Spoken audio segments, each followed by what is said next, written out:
Je, unajua nini kuhusu akili bandia? Umewahi kutumia? Una hofu juu ya matumizi ya akili bandia katika kifaa chako, labda simu ama kompyuta? Hii video ni kwa ajili yako. Hebu nifuatilie mpaka tamati. Kama wewe umekuwa ni mfuatiliaji wa mambo yanayohusu teknolojia, ni rahisi kuwa umeshakutana na kitu ama maneno ambayo yanahusu artificial intelligence. Kwani kwenye ulimwengu wa teknolojia kwa sasa, artificial intelligence ni moja kati ya mambo yanayosikika sana kwa hivi sasa.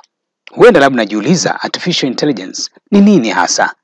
Artificial intelligence ni matumizi ya teknolojia yanayowezesha kompyuta au mashine ama kifaa chako kufanya mambo ambayo kwa kawaida huhitaji kutumia uwezo wa kiakili kama binadamu, kwa mfano labda kutazama vitu, watu, lugha, sauti, kufanya maamuzi, kutabiri, kutafsiri, kujifunza na kadhalika. Mambo hayo kwa hali ya kawaida unakuhitaji utumie akili ya kibinadamu, lakini artificial intelligence inaweza kufanya kazi hiyo kwa ajili yako. Unaposikia artificial intelligence, unaweza kudhani hii inahusika tu labda kwenye maroboti na teknolojia za hali ya juu kupindukia ambazo hujawahi na hutawahi kuzitumia katika maisha yako yote.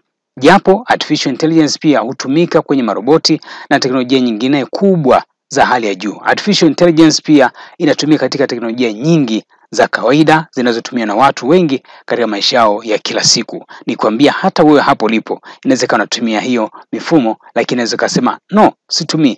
Mimi nitaenda kueleza na kukupatia elimu hii kuhusiana na swala hili la matumizi ya artificial intelligence. Unaweza kujiuliza, je, umewahi kutumia vitu vinavyotumia artificial intelligence? Labda jiulize kama umewahi kutumia kati ya vitu hivi. Mfano, katumia Google, katumia Facebook, Twitter, sasa hivi anayesema X, Gmail, Yahoo, Instagram, YouTube, Uber, Snapchat au kamera smartphone. Katika siku za hivi karibuni kuna uwezekano wa 99% kumeshawahi kutumia mfumo wa artificial intelligence. Uliwahi fikiria hilo? Artificial intelligence inaweza kutumika kwa namna nyingi sana. Mifano michache ya vitu vinavyotumia artificial intelligence katika teknolojia zilizozoeleka katika maisha yetu ya kila siku, nitaenda kueleza hatua moja baada ya nyingine. Jambo la kwanza, unaweza kujiunga na mifumo hiyo moja kwa moja katika muundo wa kuingia kwenye browser yako. Ukaingia kwenye browser yako, ukaandika chat GPT kama hapo, alafu ukapiga okay. Ama unaweza ukaingia kwenye browser yako ukasearch Bard. Hii ni artificial intelligence ambayo inatumia kampuni ya Google.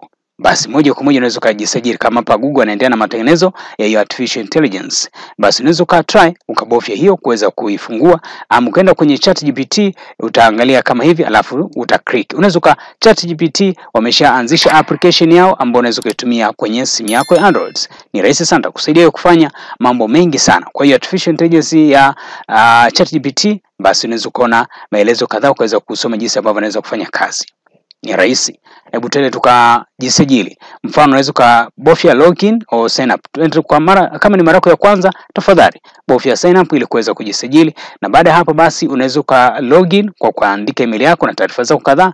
Baada ya hapo unaweza kaamua kwenda kwenye login with Google ama continue with Microsoft account au continue with Apple. Hasa mimi let's say nitachagua Google account. Moja kwa moja nitaenda kueleza na jinsi inavyotumika hizi artificial intelligence. Ni rahisi sana. Wakati huo tunaweza kwenda kwenye Bard hii ya Google account moja kwa moja. Mfano mimi hapa tayari nimeshafunguka, na hapa unaweza kaamua wewe jinsi ya kuweza kutumia kwa njia rahisi zaidi. Hebu tutaenda kuuliza swali. Kumbuke labda unaifahamu tovuti ya Idawa Media, alafu tauliza, alafu tuweze kuona itatuambiaje hii artificial intelligence ya Google account ya Bard iweze kutueleza kama inanifahamu au la. Ndiyo, naifahamu tovuti ya Idawa Media. Inawasilisha habari na maudhui yanayohusiana na teknolojia na masuala ya kidijitali kwa umma. Imeundwa na kundi la wataalamu wa teknolojia na wanablogu, na ina lengo la kuwapa watumiaji habari za kuaminika na za kisasa kuhusu ulimwengu unaozidi kuwa wa kidijitali. Tovuti inasasishwa kila mara na habari mpya na makala, na inajumuisha aina mbalimbali za maudhui, ikiwa ni pamoja na makala, majadiliano ya waandishi, picha, video, na podcast. Umeona kwamba tayari imeshafunguka kama hivi. Baada hapo naweza nikaiuliza ChatGPT, labda naweza nikaiuliza kwamba je, inafahamu kuhusiana na lugha ya Kiswahili? Hebu niulize kwamba unafahamu kuhusu Kiswahili, au tuulize Kiswahili tu tuone itatuambia nini. Anasema ndio, naifahamu kuhusu Kiswahili. Kiswahili ni lugha ya Kiafrika inayozungumzwa na watu wengi katika eneo la Afrika Mashariki na Kati, pia inajulikana kama Swahili. Hapa kuna baadhi ya mambo muhimu kuhusu Kiswahili: asili na utumiaji, maudhui ya lugha, ufanisi wa Kiswahili, athari za utamaduni, mafunzo ya Kiswahili na mambo kadha kadha. Kwa hiyo hii artificial intelligence inaweza kukusaidia kurahisisha mambo yako mengi sana. Hebu twende tukajifunze, labda niandikie barua ya kuomba kazi Idawa Media kama mwandishi wa habari. Hebu tuone hiyo, alafu tuone itatuambiaje. Kumbuka ituandikie barua. Wakati mwingine unaweza kukuta unaumiza kichwa. Unaona, nakwambia hapa utaandika jina lako, anwani hizo hapo, alafu manager, rasilimali watu, Idawa Media, mtaa utaandika hapo, nakala barua pepe, anaandika hapa barua ya maombi ya kazi, nafasi ya waandishi wa habari, mheshimiwa au mheshimiwa manager na nini. Kwa hiyo haya, twende tuangalie itakapomaliza kuchapisha barua yetu hapa ya kuomba kazi. Ni rahisi sana, inakaribia kumaliza. Hebu twende kaangalia mwisho. Nakwambia asante kwa fursa hii, na natarajia kwa hamu kuwa sehemu ya familia ya Idawa Media. Kwa heshima kubwa, unaandika jina lako, unaweka sahihi yako. Ikiwa unatumia barua ya kuchapisha, mambo yanakuwa yanaenda hivyo.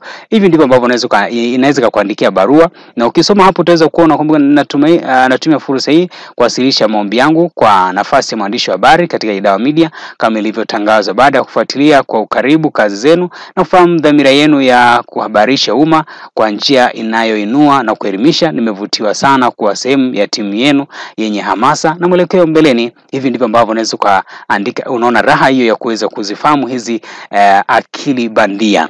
Umeona mambo yanavyokuwa rahisi. Welcome kwenye ulimwengu wa kidijitali. Asante kutazama video hii kupitia Henry Idawa.